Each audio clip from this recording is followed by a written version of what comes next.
Okay, so we're going to talk about Nietzsche, will to power, and Heidegger in the main presentation, but first, a word from our sponsor. So, um, what's the current political situation? So, we should understand if we have a president who, on the one hand, vacillates, and on the other hand, is all bravado, and who relies on a long sort of row of palm trees that he keeps hacking off the head of as his counselors.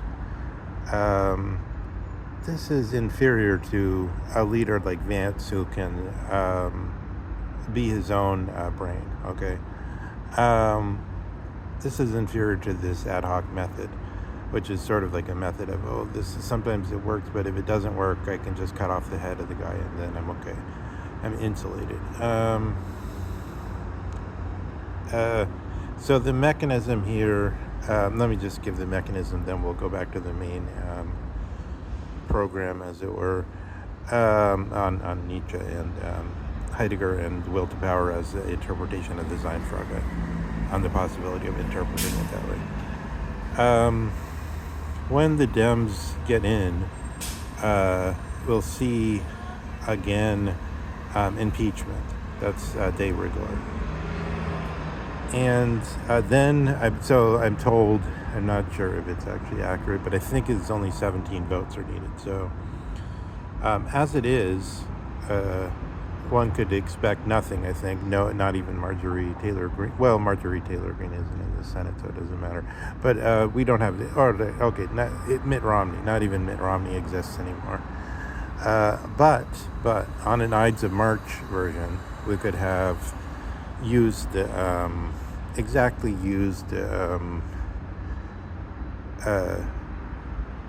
impeachment in order to install Vance. But then at that moment, we must do something else, which is abrogate the party system, and that's it. Okay, so now back to the presentation. So, question, can one interpret the will to power as an answer to the Seinfrage? So Heidegger has, I believe, indeed done so.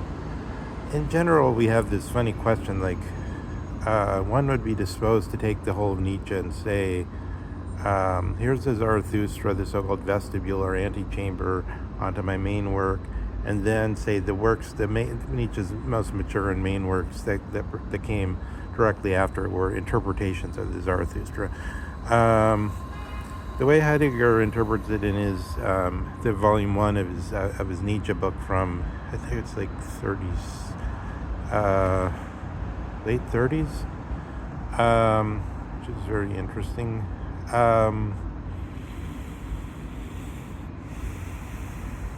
One must say, according to Heidegger's version, that everything Nietzsche published during his whole life was just sort of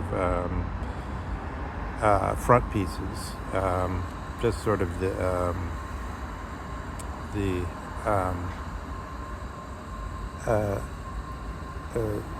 outward face of the thing.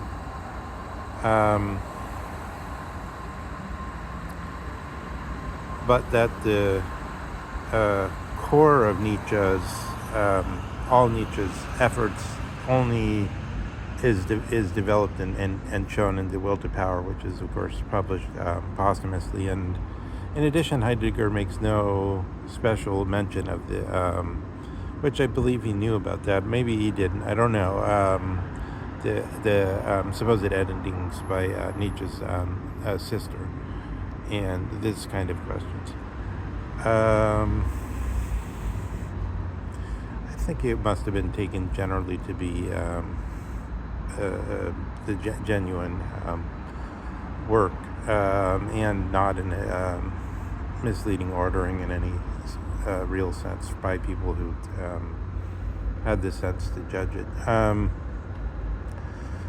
Yeah, Heidegger, and so that's kind of like you write a work,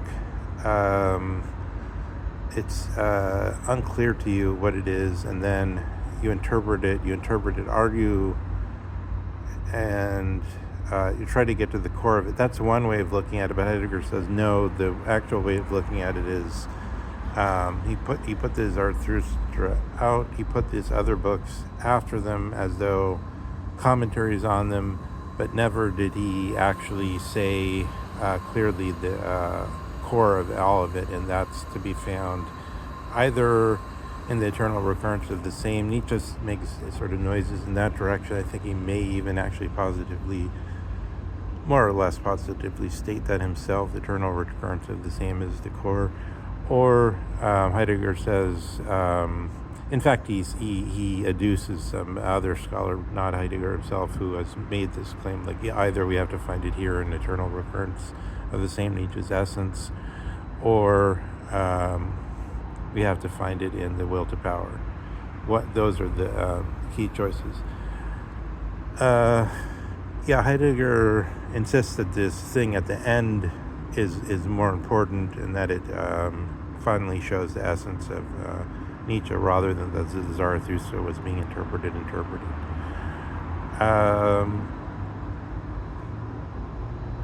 That's difficult. There's some sense to it. I'm not sure. Yeah, it's a difficult claim in some way. It goes. Let's put it this way. It goes against sort of standard thinking, but it's also seems to make it. It also seems cogent somehow. It's like it's basically a version of presentism in a certain way. Explosion out of the contemporary as not the last word, but as the word now engaged.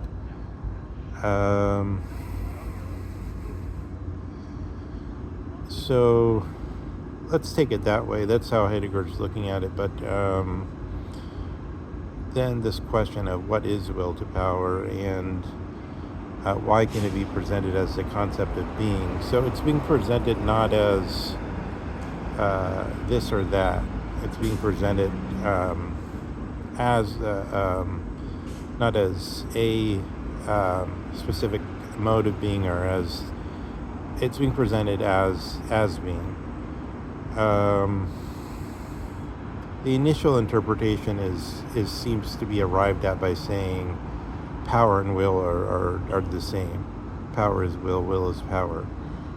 This is somewhat univocal in flavor, because there's a lot of things aren't really clarified in that.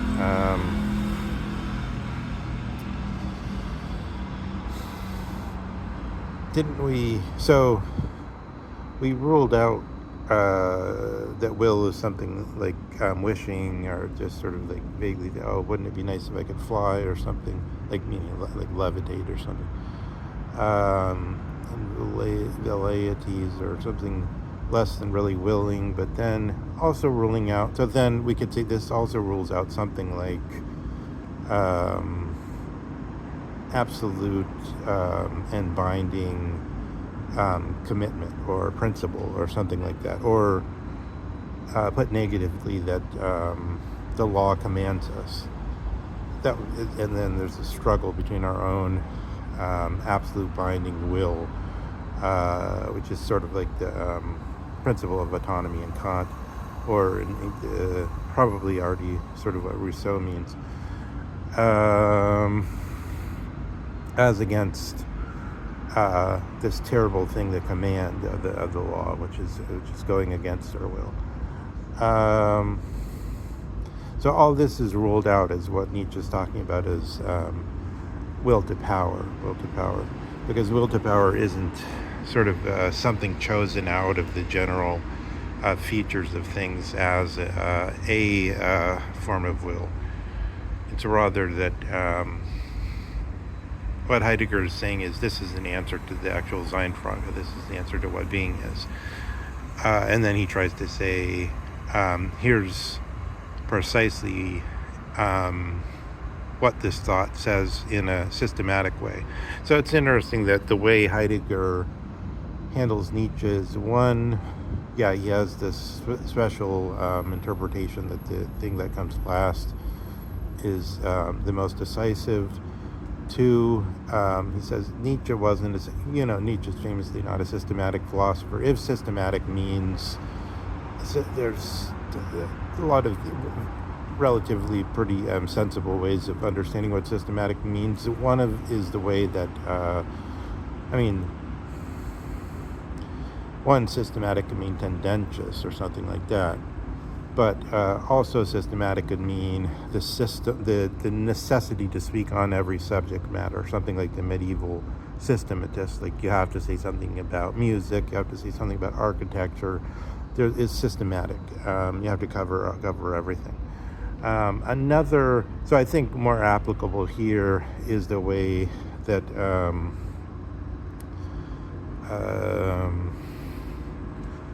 Clausewitz uses it in his most famous work I think in the introduction, where he's saying when they get really systematic, it's like it's too much. It's too much. They tell you, a man knows how to do some kind of load his muzzle or whatever, but you're telling him every movement he makes of his dactyls or something, of his digits. Like, you're telling him too many minute instructions. You're being systematic. It's too much.